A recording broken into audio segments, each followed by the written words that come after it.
So today I'm going to show you how to do a join using two together at the end. So it told me that there was 2 double crochets in the last stitch. I only have 1 in so far. So this here is a gapping space that's been created by the slip stitch from before. So what I want to do is that I want to use the last stitch plus the gapping space to make a 2 together double crochet.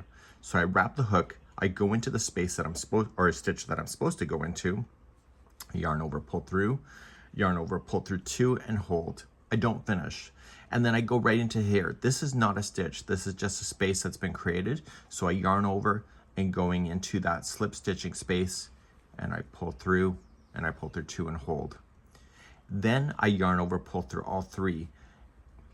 So you've essentially done a 2 together double crochet, and then I do a slip stitch join to the first, and that fills in that space as well, so that I don't end up with a traditional way of a hole.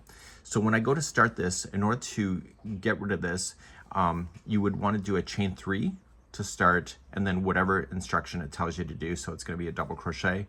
But I would tell you that if you had a choice, I would reference video number 3 as my option of chaining 2 doesn't count as a stitch, and then follow the instructions around.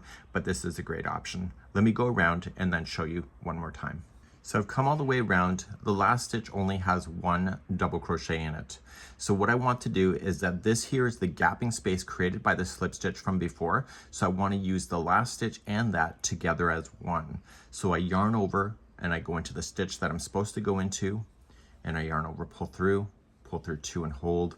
Then I go into this gapping space right here. So yarn over and into that space, pull through 2 and hold, and then I yarn over to pull through all 3. So I still only have technically 1 stitch on the top, which is what I need, so I don't change the numbers of that. But then I have an extra leg here, so when I go to slip stitch the top of the first, then it's hidden just like that.